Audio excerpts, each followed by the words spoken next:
Admiral Veskar stood on the bridge of his flagship, the Eternal Dominion, watching the display screens with growing satisfaction. The massive ship hummed with power around him, its bio-organic walls pulsing with a faint purple light that matched his own scaled skin.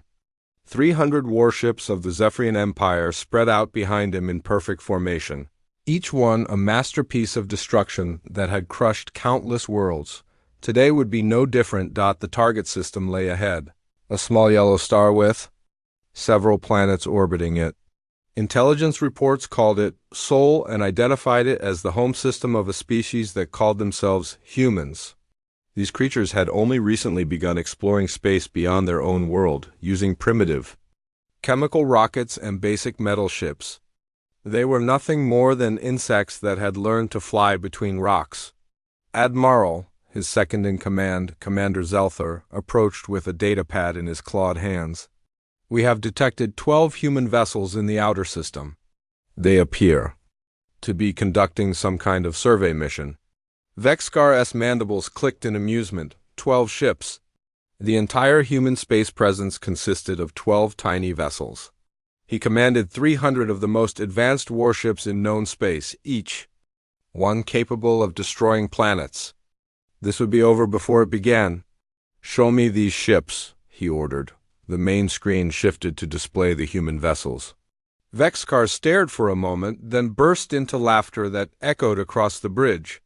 His crew joined in, their voices creating a chorus of mockery that filled the command center. The human ships were pathetic. They looked like metal boxes with engines stuck on the back. No elegant curves, no organic beauty, no signs of advanced technology.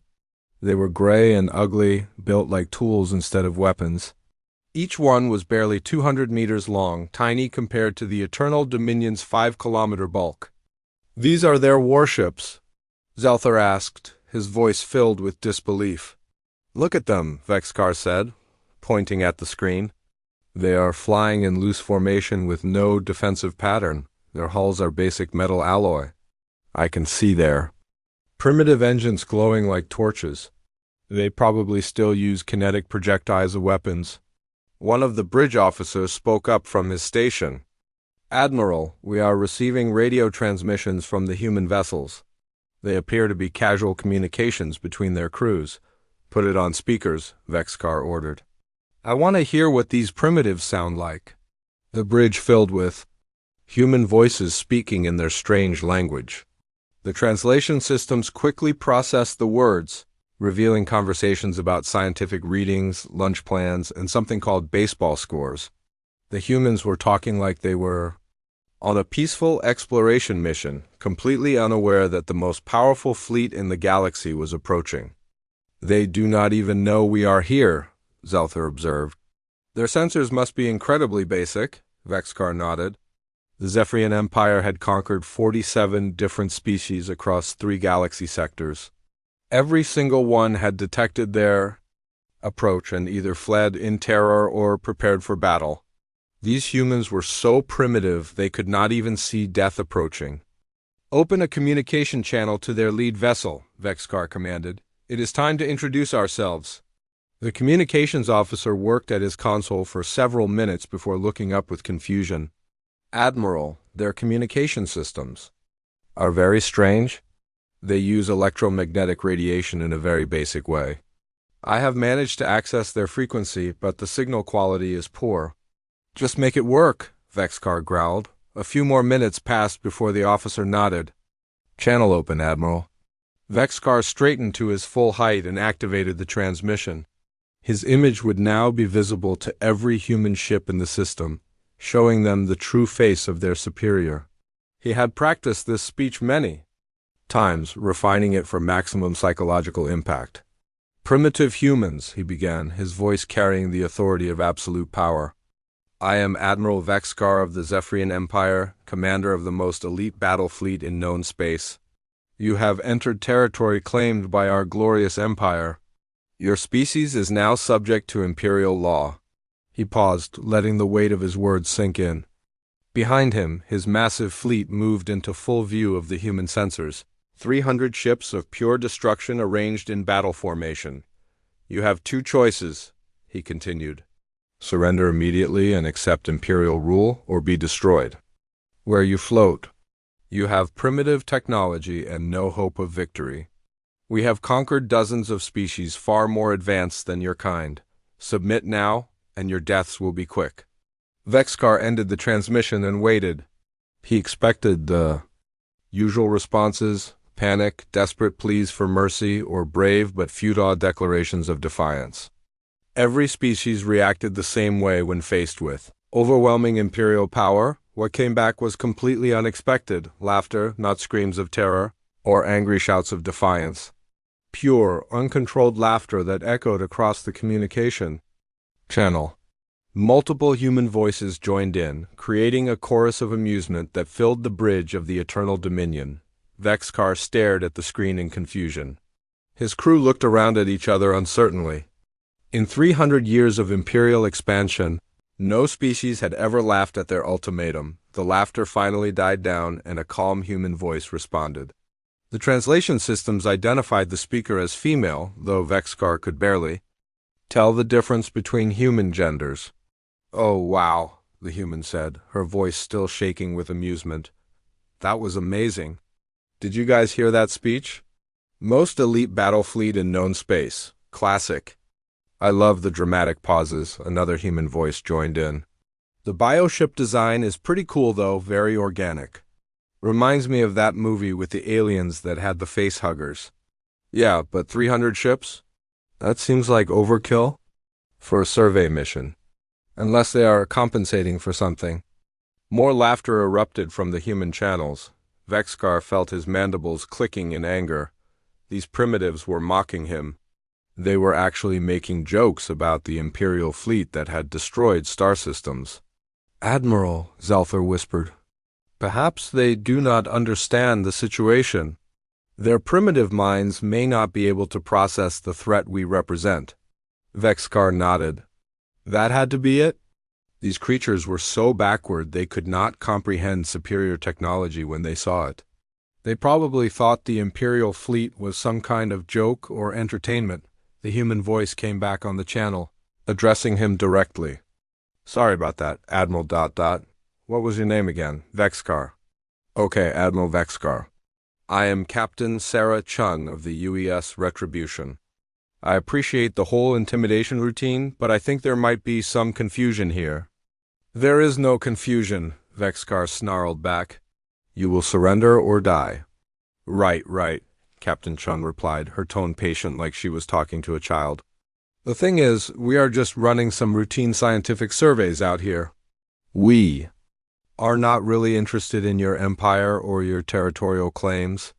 This is human space, and we would really prefer if you just turned around and went home." The bridge of the Eternal Dominion fell silent. Vexcar could not believe what he was hearing.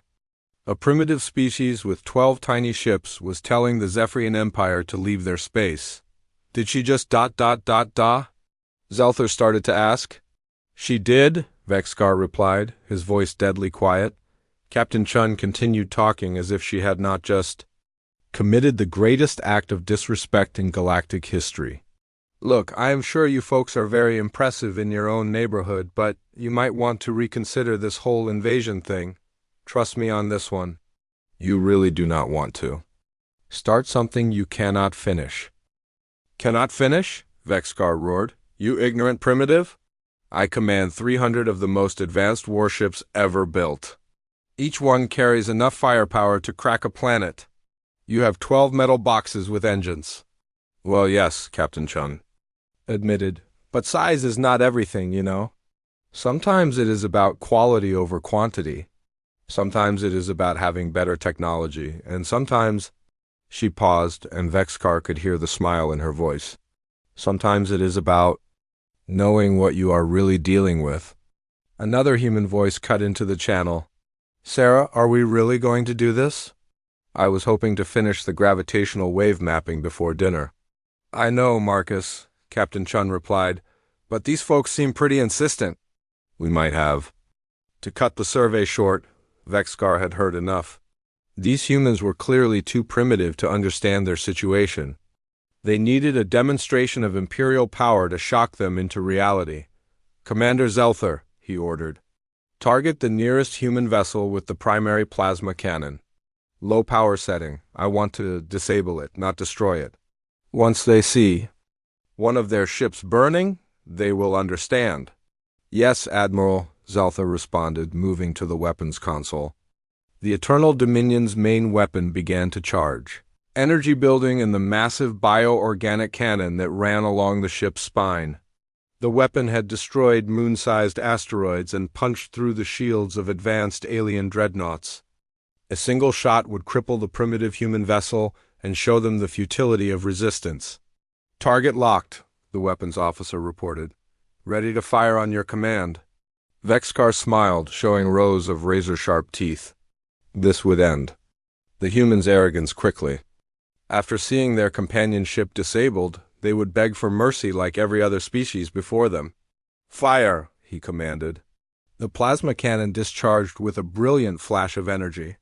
A beam of superheated matter streaked across space toward the human ship, carrying enough power to melt through a kilometer of solid steel. What happened next made no sense at all. The beam stopped, not deflected by shields or absorbed by armor. It just stopped in space, hanging motionless like a frozen lightning bolt halfway between the Imperial flagship and the human vessel. The bridge crew stared in stunned silence. Vexkar felt his confidence waver for the first time in decades. "What ... he whispered. Captain Chen's voice came back over the communication channel, still calm and amused. "Well, that was rude. Thanks. For the weapons test data, though. Our new defensive systems have been working perfectly, but we needed to test them against plasma-based energy weapons. You just saved us a lot of time." The frozen plasma beam suddenly flickered and disappeared as if it had never existed. "Oh? And Admiral?" Captain Chun added, her voice taking on a slight edge for the first time. "You might want to reconsider your approach here. We really do not want any trouble, but we have been very polite so far. Do not mistake politeness for weakness." Vexkar stared at the human ship, his mind struggling to process what had just happened. The most powerful weapon in the Imperial arsenal had been stopped by a vessel that looked like a flying toolbox. "Perhaps," he said slowly, "we should call for reinforcements." Chat Control Sonnet 4. Admiral Vexkar paced back and forth on the bridge of the Eternal Dominion, his claws clicking against the bioorganic floor. The frozen plasma beam incident had happened 3 hours ago, and he still could not understand what had occurred. His most trusted engineers had examined the weapon systems twice and found nothing wrong. The plasma cannon was working perfectly. "Admiral," Commander Zelther approached cautiously, "the fleet commanders are requesting orders. They want to know if we should advance or hold position." Vexkar stopped pacing and looked at the tactical display. His 300 ships remained in perfect battle formation, weapons charged and ready. The 12 human vessels continued their casual patrol patterns as if the most powerful fleet in the galaxy did not exist. It was insulting. "What do our intelligence reports say about human technology?" he asked. Zelther consulted his datapad. "According to our deep space scouts, humans achieved basic spaceflight only 200 years ago. They use chemical propulsion systems and primitive fusion reactors. Their weapons are primarily kinetic projectiles and basic energy weapons. No shields, no advanced materials, no quantum technology." "Then explain how they stopped our plasma beam," Vexkar growled. "Perhaps it was a fluke," Zelther suggested. "Some kind of natural phenomenon in this star system. Maybe a magnetic field anomaly or unexpected particle density." Vexkar wanted to believe that explanation, but something felt wrong. The human captain had thanked them for weapons test data.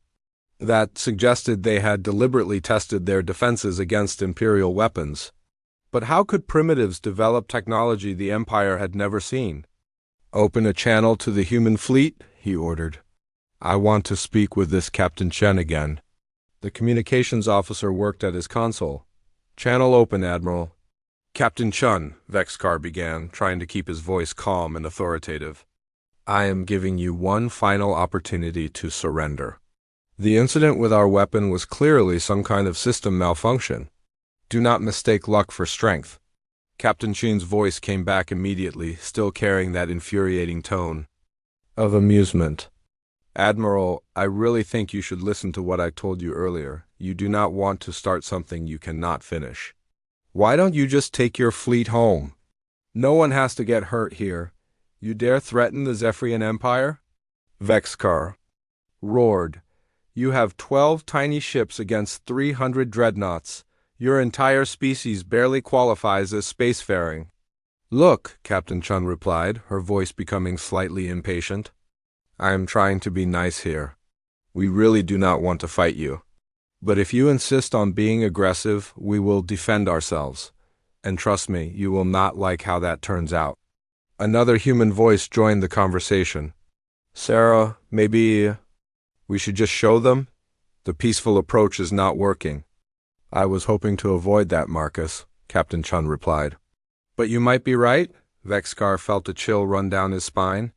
There was something in the way the humans talked that suggested confidence far beyond their apparent capabilities. But that was impossible. The intelligence reports were clear.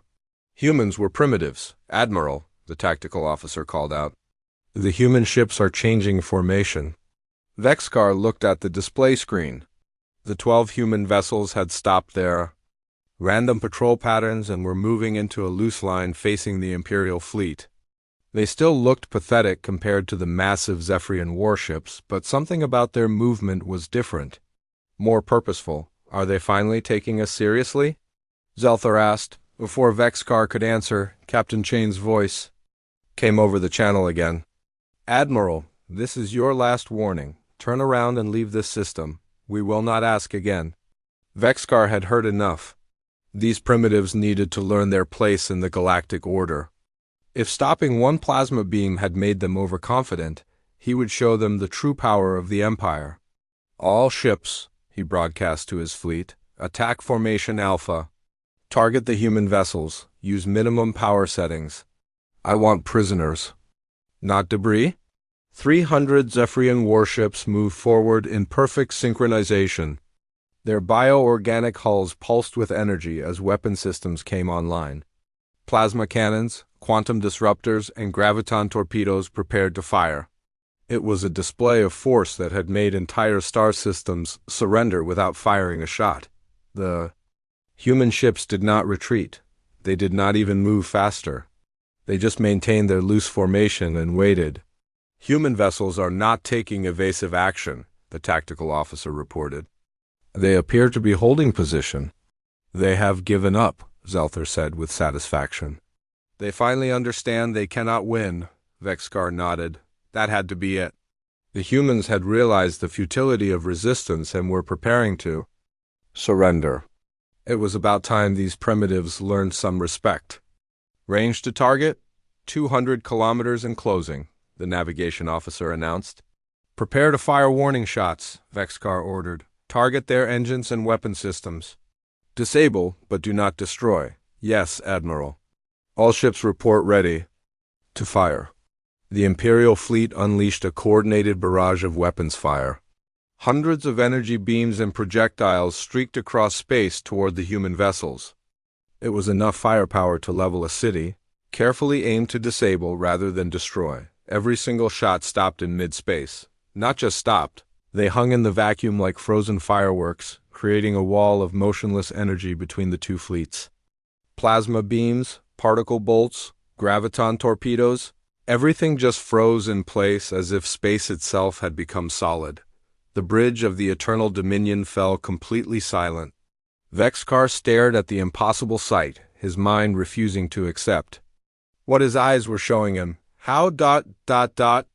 Zelther whispered. Captain Chun's voice cut through the silence, no longer amused or patient. Now she sounded tired and slightly annoyed. We tried to be polite, she said. We really did. Marcus, are you recording this? Full sensor sweep active, the other human voice replied. We are getting excellent data on their weapon systems. Very interesting plasma containment technology. Good, Admiral Vexcar, you just attacked human vessels in human space? That was not very smart. Vexcar found his voice. Impossible. No technology can stop that much firepower. What are you? We are humans, Captain Chun replied simply. And you just learned why nobody in this galaxy messes with us. One of the human ships began to move. Not forward or backward, but sideways.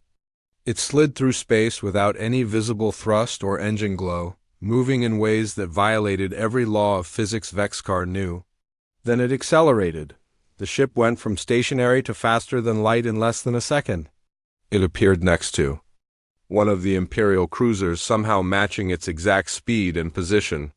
The Zephyrian vessel fired every weapon it had at point-blank range. The human ship did not even try to dodge. The energy beams hit its hull and simply vanished, absorbed, without creating so much as a scorch mark on the gray metal surface. Interesting, Captain Chun commented. Your bioships channel energy differently than we expected. That will be useful information. The human ship moved again, this time positioning itself directly in front of the Imperial cruiser. For a moment, nothing happened. Then the Zephyrian warship simply stopped working. All of its lights went out. Its bio-organic hull stopped pulsing. Its engines shut down. The massive vessel went completely dead in space, floating like a derelict. What did you do? Vexcar demanded. We asked it to stop, Captain Chun replied casually, very politely. We are good at asking things to stop. Another human ship moved, appearing next to a different Imperial vessel. The same thing happened. The Zephyrian warship simply shut down completely. Then another human ship moved, and another. In less than a minute, a dozen Imperial vessels had gone dark.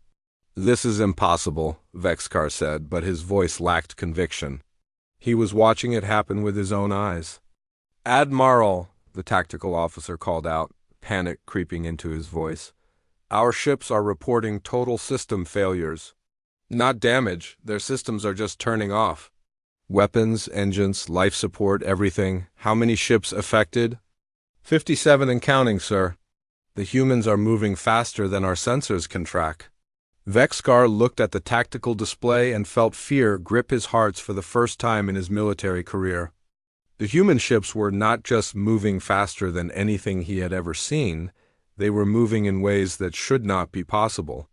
They teleported from position to position, appeared in multiple places at once, and seemed to ignore basic physics. Entirely. All ships, he broadcast frantically. Emergency jump to hyperspace. Retreat immediately. Admiral, the navigation officer replied with terror in his voice. Hyperspace drives are not responding. None of our ships can jump. What? Do you mean they are not responding? The drives are functional, but hyperspace itself appears to be blocked. We cannot access the jump dimension. Captain Chin's voice came back over the communication channel, still calm and professional. Sorry about that, Admiral. We cannot let you leave just yet. We are still collecting data on your technology. Your bioships are quite fascinating from a scientific perspective. You are holding our entire fleet prisoner, Vexcar accused. Temporarily, yes. Do not worry, we will let you go once we are finished studying your ships. Think of it as involuntary participation in a research project. More Imperial vessels went dark as the human ships continued their impossible dance through space. Vexcar realized with growing horror that his entire fleet was being systematically disabled by 12 ships that looked like flying toolboxes. How is this possible? He asked, no longer caring if he sounded defeated. Oh, that is a very long story, Captain Chin replied. Let me give you the short version. Humans have been spacefaring for a while now. A lot longer than your intelligence reports suggest. We have had some time to figure out how the universe really works, but the reports said you were primitives. Yes, well, we prefer it that way. It is much easier to do our research when people underestimate us. Amazing how much you can learn when nobody thinks you are a threat. Another human voice joined the conversation. Sarah, we have analyzed their weapon systems, propulsion technology, and bio-organic integration methods. The data collection is complete. Excellent work, Marcus. Admiral Vexcar, we are finished with our scans. Your fleet is free to leave now. Suddenly, every disabled Imperial ship came back online. Lights returned, engines restarted, and systems began functioning normally, but something was different. Vexcar could feel it in the way his own ship responded to commands. "What did you do to our ships?" he demanded. "We made some small improvements," Captain Chun replied cheerfully. "Nothing major. We just upgraded your safety systems and installed some basic monitoring equipment. For your own protection, of course." "You modified Imperial vessels without permission?" "Oh, yes.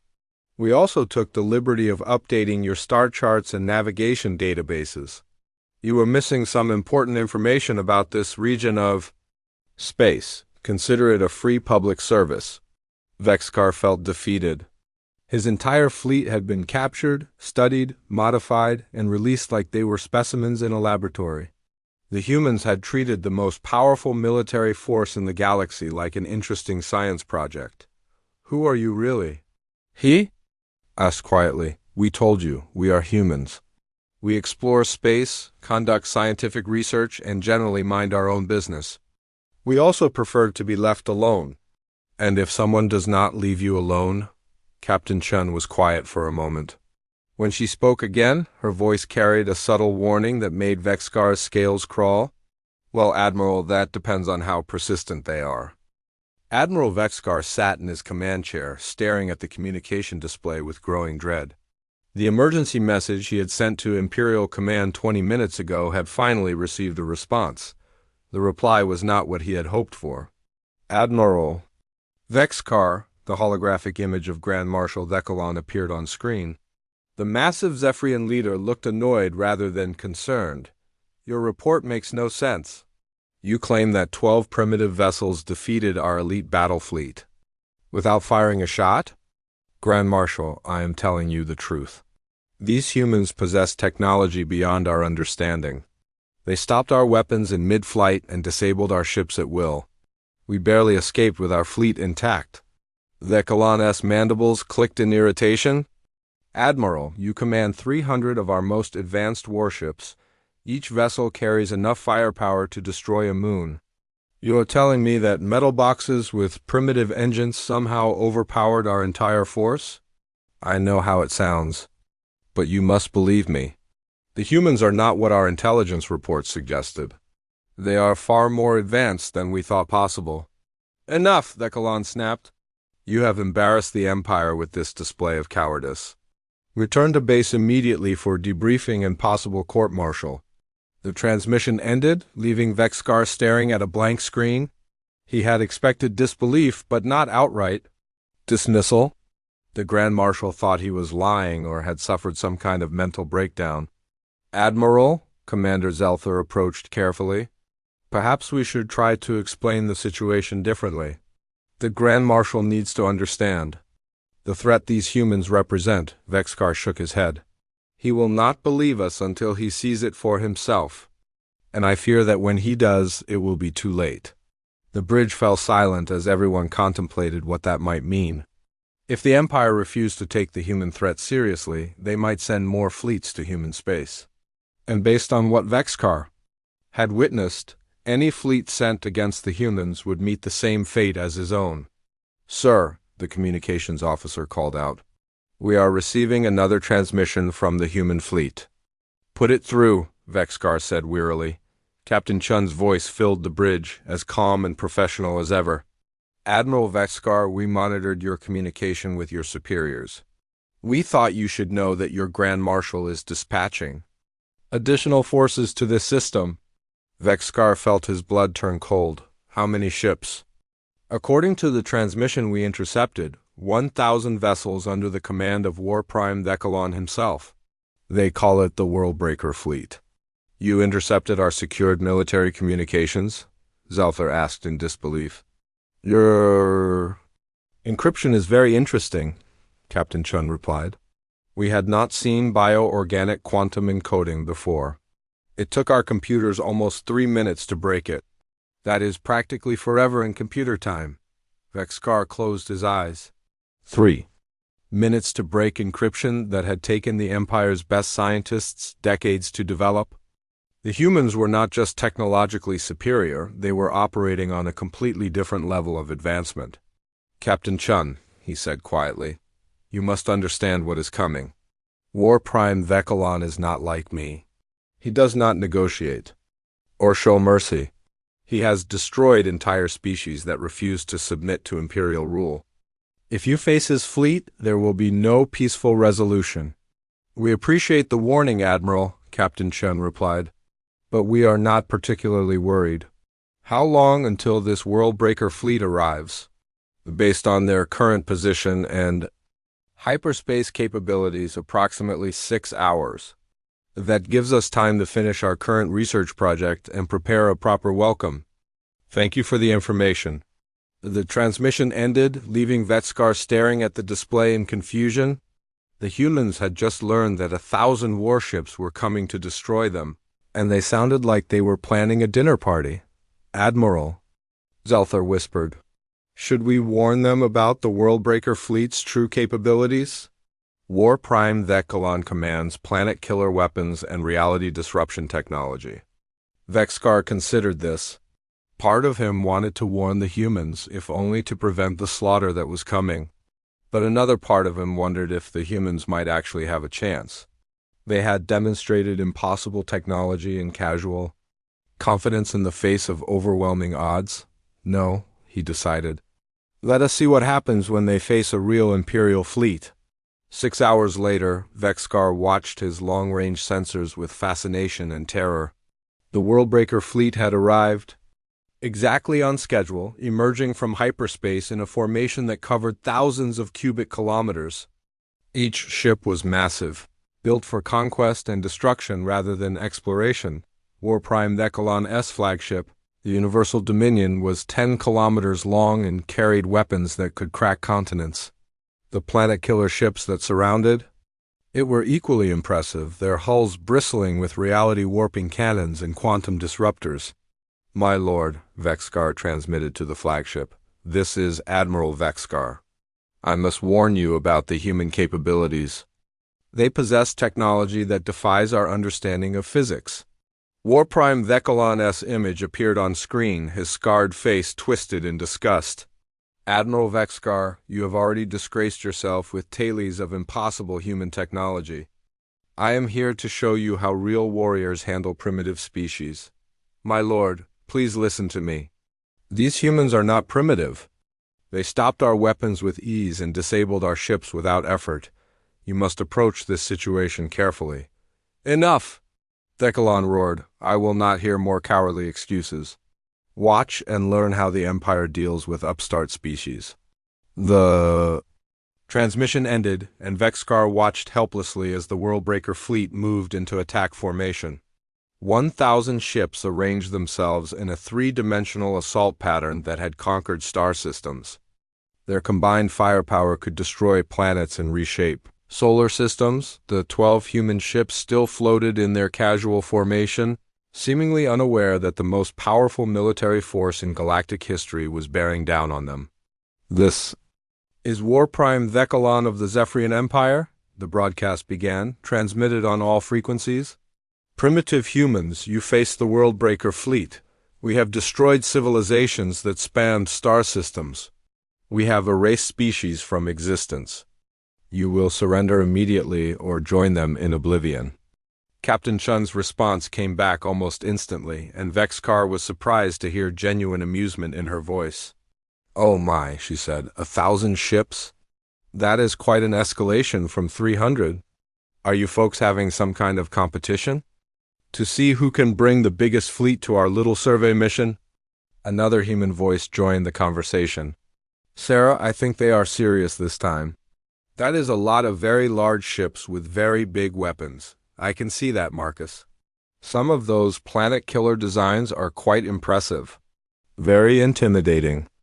I bet they work well against species that do not have proper defenses." War Prime Vecalon-S voice cut back into the transmission, filled with rage. "You dare mock the Worldbreaker fleet? We have weapons that can destroy stars. We command forces that reshape reality itself." "That sounds very impressive," Captain Chun replied politely. "But before you do anything hasty, you might want to take a look around." Vexkar frowned and checked his sensors. The human ships were still in the same position they had maintained for hours. Nothing had changed that he could detect. Look around at what? Vekilon demanded. Your fleet, Captain Chun said simply. War Prime Vekilon must have checked his own sensors because the communication channel went silent for several long moments. When his voice came back, it carried a note of confusion. What have you done? We thought you might want to see our actual defense fleet, Captain Chun explained. The 12 ships you have been talking to are just our survey team. They are scientists and explorers, not soldiers. Vexcar-S sensors suddenly detected massive energy signatures appearing throughout the system.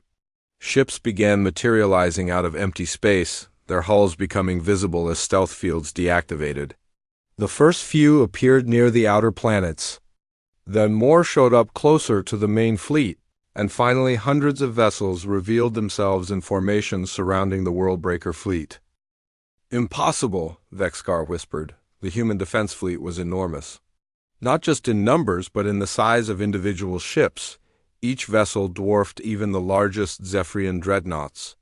They were geometric and angular, built with clean lines, and smooth surfaces that seemed to absorb light rather than reflect it. How many ships?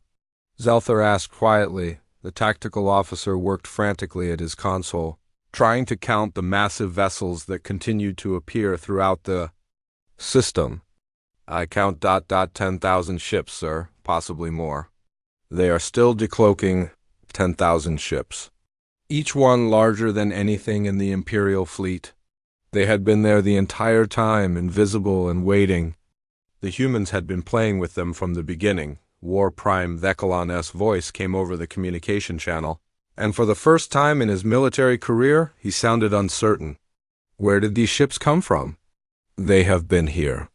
The whole time, Captain Chun replied. We do not like to show off, but you folks seem determined to escalate this situation. This is our home system defense fleet. It is designed to protect Earth and the inner colonies from exactly this kind of problem. 10,000 ships? Vekilon whispered. Actually, it is closer to 12,000 now that everyone has finished decloaking.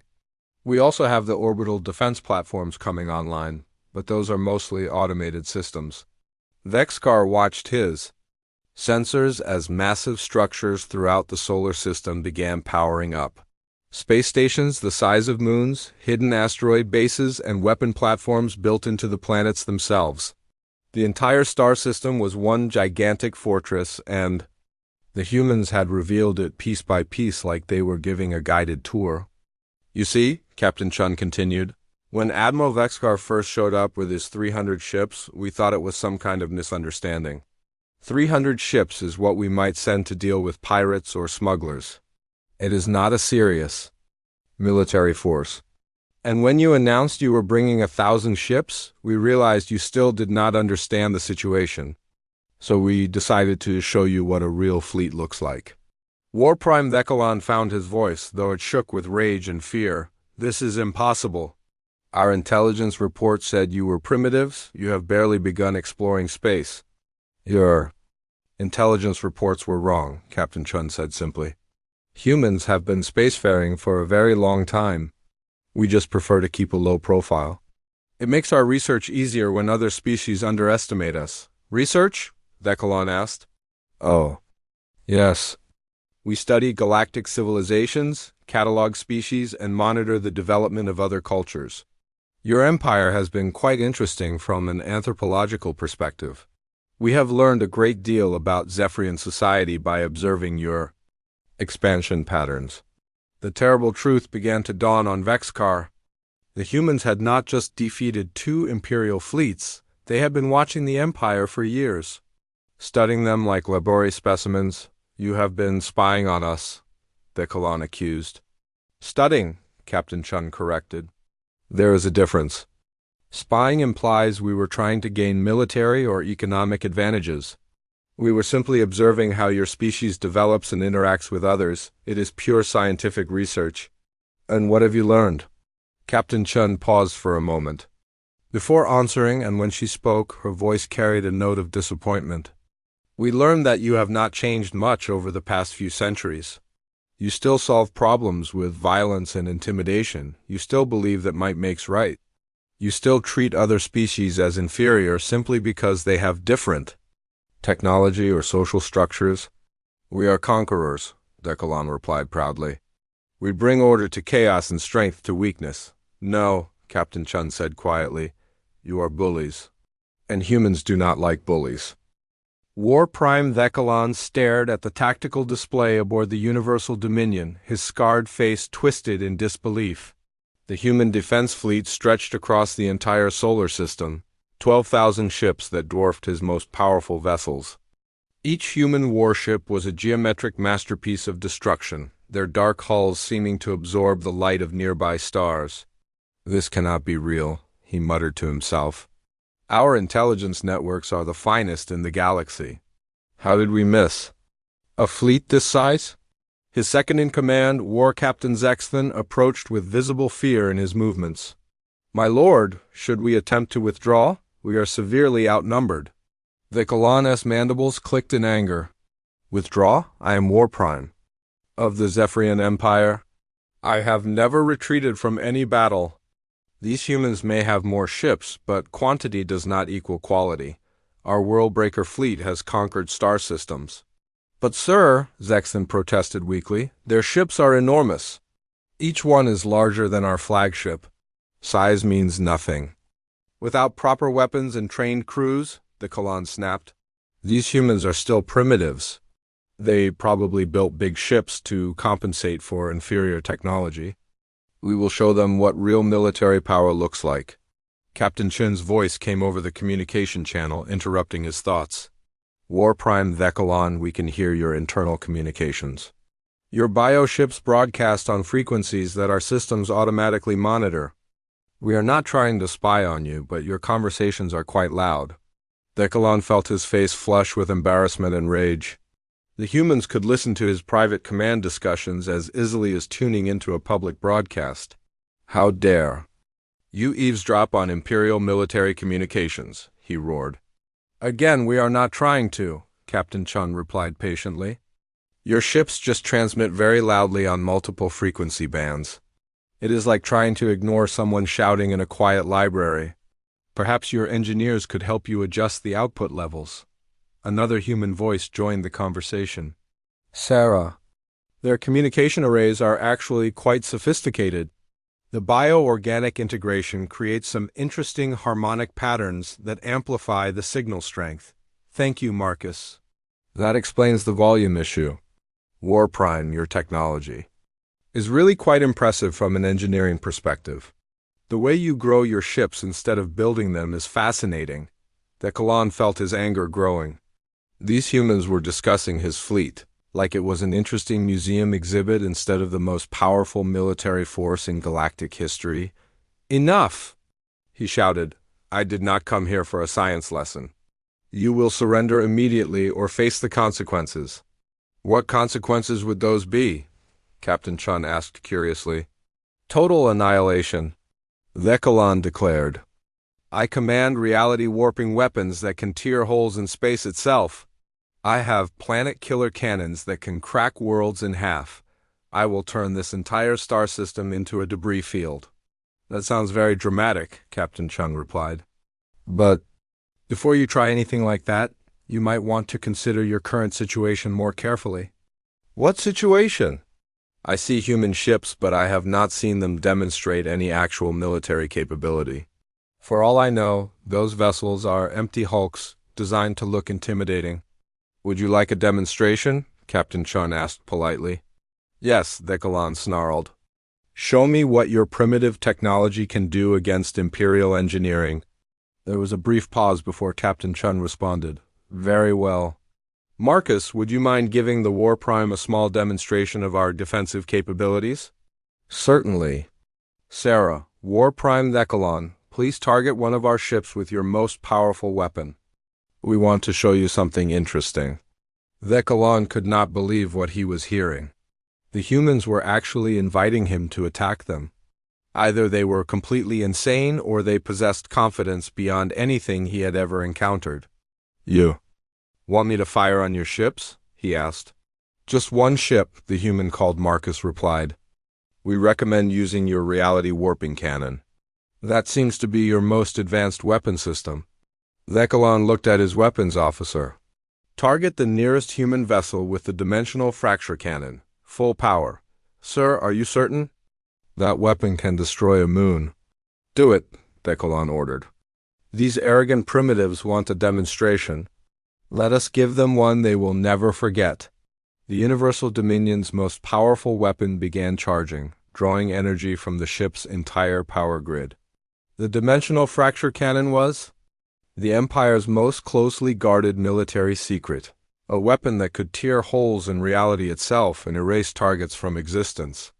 Target locked, the weapons officer reported, ready to fire. Fire, the Colon commanded. The cannon discharged with a sound that seemed to come from outside normal space. A beam of twisted energy that warped light and matter around it streaked toward the nearest human ship. Where it passed, space itself seemed to bend and crack like broken glass.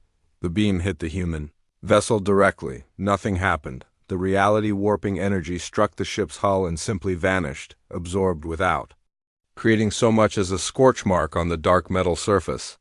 The human vessel continued floating peacefully in space as if the most powerful weapon in the Imperial arsenal had been a gentle breeze. Interesting, Marcus commented over the communication channel. Your dimensional fracture technology works on a different principle than we expected. Very creative use of quantum mechanics. That is impossible, Vecalon whispered. Nothing can survive a direct hit from a reality cannon. Oh, we can survive much worse than that, Captain Chun replied.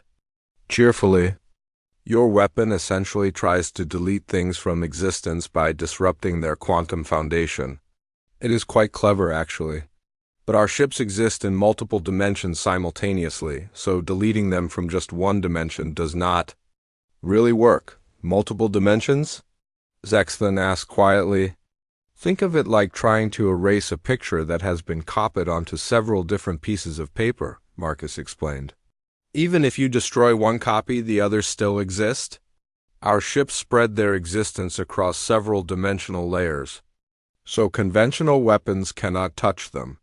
Vecalon felt his certainty beginning to crumble. The humans had not just survived his most powerful weapon, they had explained exactly how they did it, as if teaching a science class. That still does not explain how you can mount an effective offense, he said desperately. Defense is one thing, but you cannot win a battle by just absorbing attacks. Who said anything about winning a battle? Captain Chun asked. War Prime. We really do not want to fight you. We keep trying to explain this, but you do not seem to be listening. Then what do you want? We want you to leave our space and stop threatening people. We want you to go home and think about whether conquering other species is really the best use of your time and resources. Never, Vecalon roared. The Zephyrian Empire does not negotiate with primitives. We take what we want and destroy anyone who opposes us. That is unfortunate, Captain Chun said sadly. Marcus, I think it is time to show them what our actual military technology looks like. Are you sure, Sarah? The peaceful approach has not worked, but maybe we could try something else first. We have been trying the peaceful approach for hours. These folks seem determined to solve everything with violence. Vecalon watched his sensors as one of the human ships began to move. It did not accelerate gradually like normal vessels. It simply appeared in a different location, having somehow moved faster than light without entering hyperspace. The ship positioned itself directly in front of his flagship, close enough that he could see details of its hull construction through the main viewing port. The human vessel was beautiful in its simplicity, all clean lines and smooth curves that seemed to flow like liquid metal. What are you doing? He demanded. We are going to show you what human military technology really looks like, Captain. Chun replied, Please observe carefully. The human ship extended what looked like a small probe from its hull. The device was no larger than a shuttle, tiny compared to the massive vessels surrounding it. But when it activated, reality began to change. Space around the probe started to shift and flow like water. Stars in the background flickered and moved as the fabric of space-time itself bent to the device's will. Vekilon watched in horror. As his flagship's shields began to drain, not because they were being attacked, but because the energy that powered them was being redirected somewhere else. Your shields are now providing power to our probe, Marcus explained helpfully. We borrowed some energy to run a few calculations. Thank you for the assistance. You are stealing power from our ship? Vekilon asked in disbelief. Borrowing, Captain Chun corrected. We will return it when we are finished. We needed some extra energy to demonstrate our point defense systems. The probe finished whatever it was doing and retracted back into the human ship. Suddenly, every weapon system on the Universal Dominion began firing at once. Plasma cannons, quantum disruptors, graviton torpedoes, everything the ship carried discharged simultaneously. But instead of firing outward at enemy targets, every weapon was aimed at empty space around the flagship. The massive ship was essentially shooting at nothing, wasting its entire ammunition supply on targets that did not exist. What is happening? Vekilon shouted at his weapons officer. Sir, the targeting systems have been compromised. All weapons are firing automatically. I cannot shut them down. We made some small adjustments to your targeting computers, Captain Chun explained. Your weapons are now programmed to fire at anything except human ships. Think of it as a safety feature. The Vekilon watched helplessly as his ship continued to fire wildly into space, burning through ammunition that had taken years to manufacture. Around him, he could see other ships in his fleet doing the same thing. The entire Worldbreaker fleet was shooting randomly at empty space like they had all gone insane. Stop this, he demanded. We will stop it when you agree to leave human space, Captain Chun replied.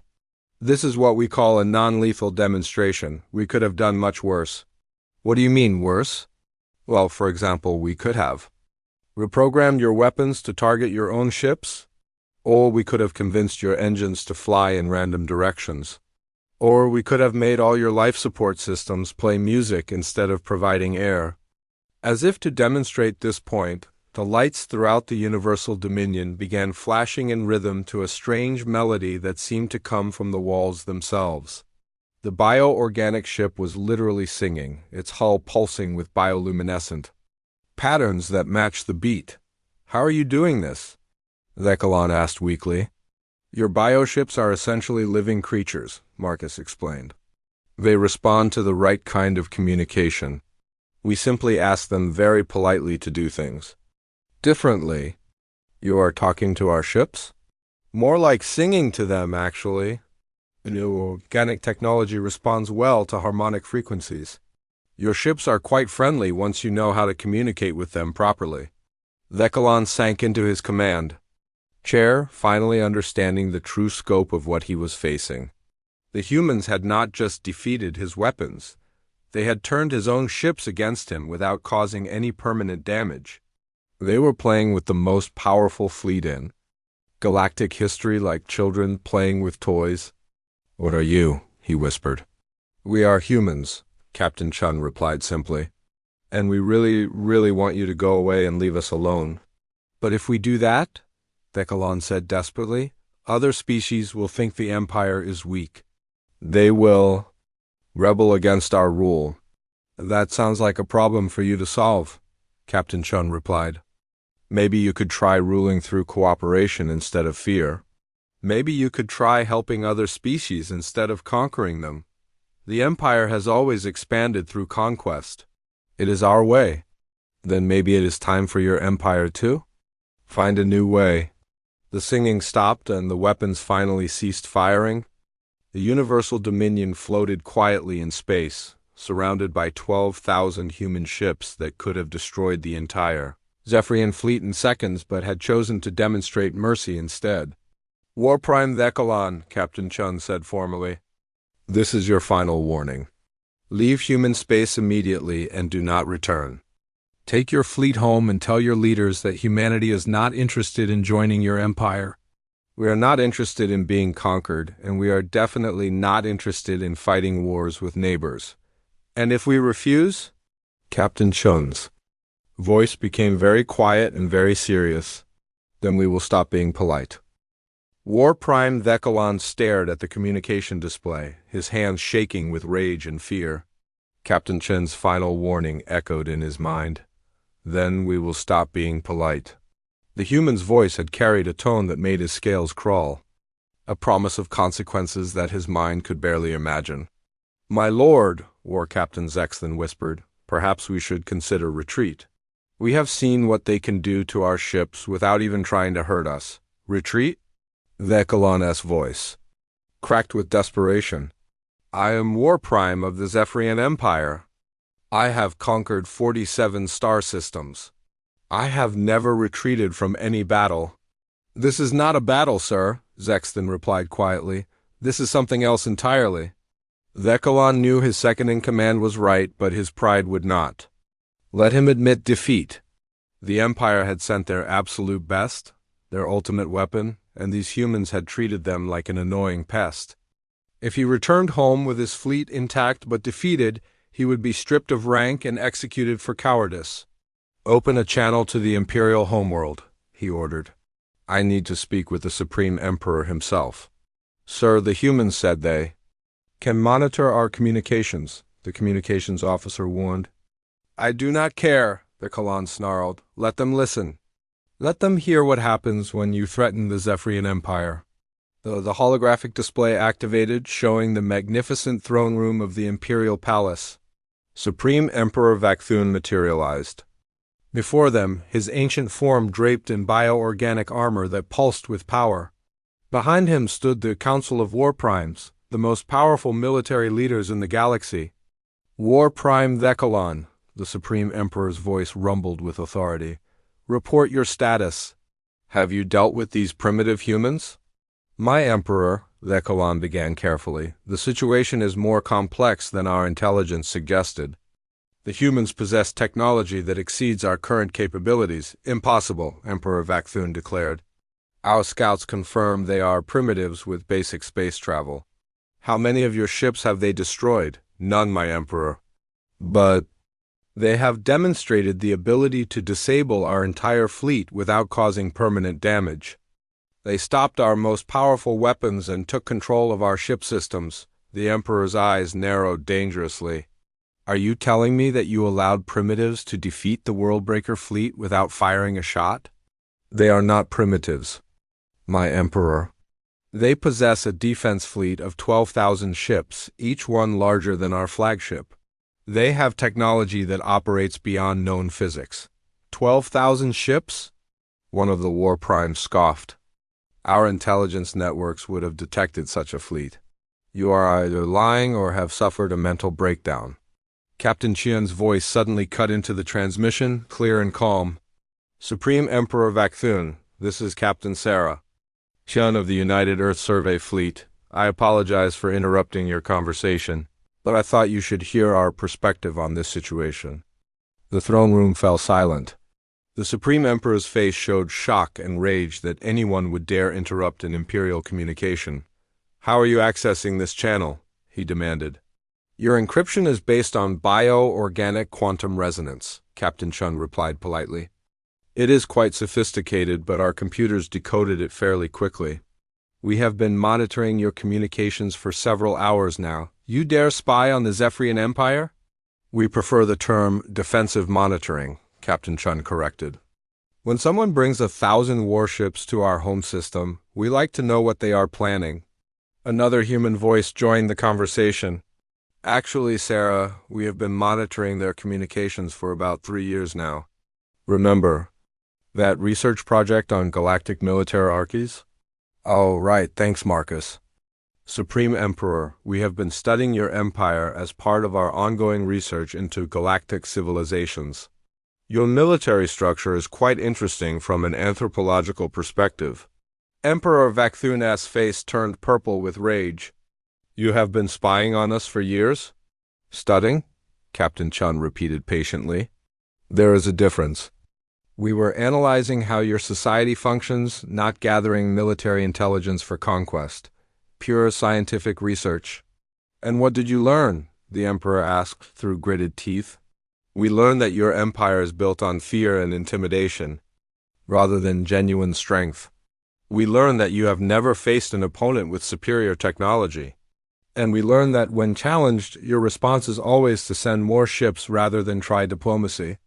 War Prime Vecalon watched the Emperor's face grow darker with each word. No one had ever spoken to the supreme ruler of the Zephyrian Empire with such casual disrespect. You will pay for this insult, Emperor Vakthun snarled. I will send every ship in the Imperial fleet to crush your pathetic species. How many ships would that be? Captain Chun asked curiously. 10,000 vessels, the largest fleet ever assembled in galactic history. There was a brief pause before Captain Chun responded, and Vecalon could hear amusement creeping back into her voice. 10,000 ships? That is adorable. Marcus, what is our current fleet strength across all human territories? Let me check the latest census data, Marcus replied. We currently have approximately 2 million active vessels of various classes, plus another 8 million in reserve status. The throne room fell completely silent. Even Emperor Vakthun seemed unable to process what he had just heard. 2 million ships? War Prime Vecalon whispered. Active vessels, yes, Captain Chun. Confirmed. Though most of them are science ships, exploration vessels, and cargo haulers, our actual military fleet is much smaller. Only about 300,000 dedicated warships. Only 300,000, Emperor Vakthun repeated numbly. We really do prefer peaceful exploration to military conquest, Captain Chun explained. But we learned long ago that the galaxy contains species like yours, so we maintain adequate defenses. One of the war primes in the throne room found his voice. This is impossible. No species could build and maintain millions of ships. The resources alone would require controlling hundreds of star systems. Actually, we control about 12,000 star systems, Marcus said helpfully. Though control is probably the wrong word. We prefer inhabit or explore. We do not really believe in owning planets or claiming territory. The number hit the Imperial Council like a physical blow. The Zephyrian Empire, the most powerful force in known space, controlled exactly 47 star systems. These humans casually mentioned controlling 12,000 as if it were nothing special. How long have you been spacefaring? Emperor Vakthun asked weakly. That depends on how you define spacefaring, Captain Chun replied. We achieved basic space flight about 500 years ago, interstellar travel about 300 years ago, and what we consider mature space technology about 200 years ago. Your intelligence report said they were primitives who had barely left their homeworld. The Emperor accused, glaring at his war primes. Our intelligence was correct based on what we could observe, one of them protested. They appeared to be using basic chemical propulsion and primitive metal ships. Those are our survey vessels, Captain Chun explained. We use simple, sturdy designs for exploration because they are less likely to interfere with our scientific observations. When you are studying primitive species, you do not want to frighten them with advanced technology. The terrible implication of her words sank in slowly. The humans have been using primitive-looking ships specifically to avoid scaring other species. They had been hiding their true capabilities from the entire galaxy. You have been pretending to be primitives, Emperor Vakthun said. Not pretending exactly, more like not showing off. We learned early in our spacefaring history that displaying advanced technology tends to make other species nervous. It is easier to conduct research when people underestimate you. War Prime Vecalon finally found his voice. What do you want from us? We want you to leave human space and never come back, Captain Chun replied simply. We want you to stop threatening peaceful species and try to find better ways to solve problems than conquest and intimidation. And if we refuse, Captain Chun's voice became very quiet and very serious. Then we will stop pretending to be a peaceful exploration fleet and start acting like the dominant military power in this galaxy. You think you can threaten the Zephyrian Empire? Emperor Vakthun roared. Supreme Emperor, Captain Chun said calmly. We are not threatening you. We are giving you information so you can make an informed decision.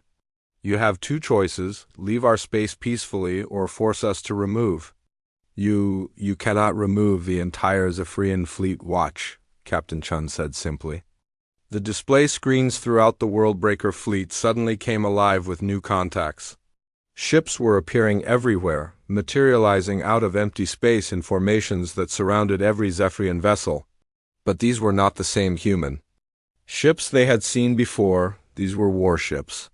Each vessel was massive, built with clean geometric lines that somehow managed to look both beautiful and terrifying. They moved through space like living things, flowing and shifting in patterns that hurt to watch. Reality seemed to bend around them, warping light and matter in ways that violated every law of physics Thekalon knew. "How many ships?" he whispered. "I count 50,000 vessels in this system alone," his tactical officer reported, his voice shaking with fear.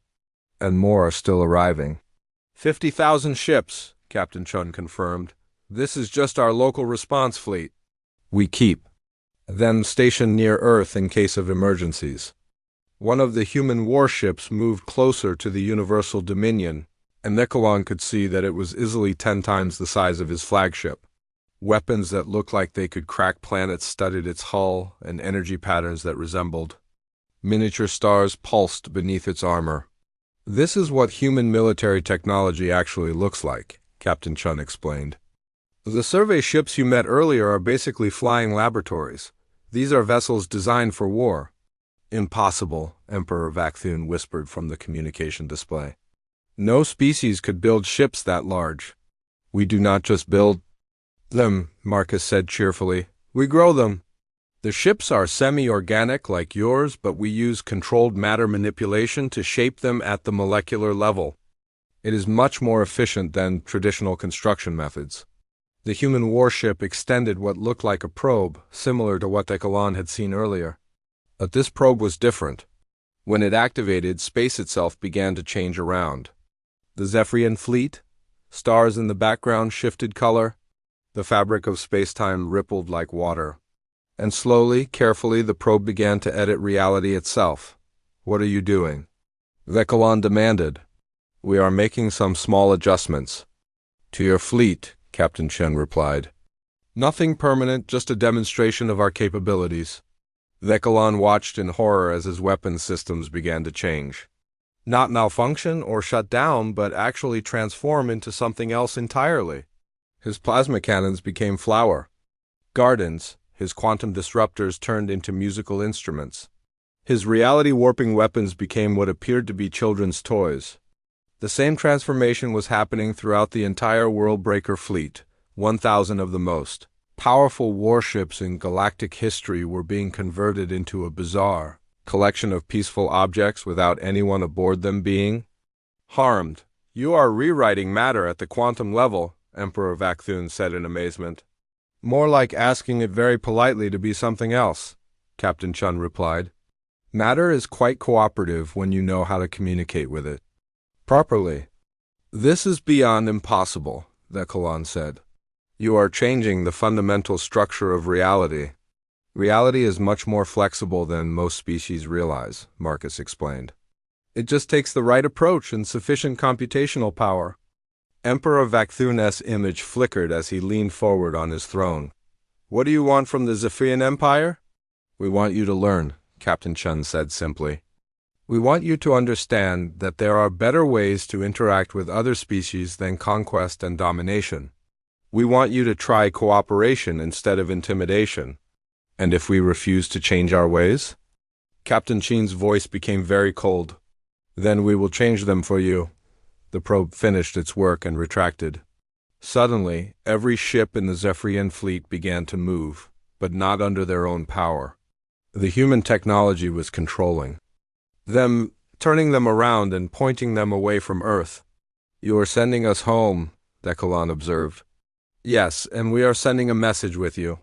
A new holographic display appeared in the throne room, showing Captain Chun for the first time. She looked remarkably ordinary for someone who commanded impossible technology, middle-aged, with graying hair and kind eyes that somehow made her words even more terrifying. "Supreme Emperor Vakthun," she said formally, "humanity is officially notifying the Zephyrian Empire that we exist and that we are not interested in being conquered. We suggest you focus your efforts on improving life for your own people instead of trying to dominate others. This is not over, the Emperor snarled. Yes, it is, Captain Chun replied calmly. Because if we see Zephyrian ships in human space again, or if we detect you threatening other peaceful species, we will stop asking politely. The communication ended, and Thecalon felt his ship begin to move toward the edge of the system under human control. Around him, his crew worked frantically to understand what had happened to their vessel, but all they could determine was that their ship would only respond to commands that took them away from Earth. War Prime, Zex then asked quietly. What? Will you tell the Emperor when we return?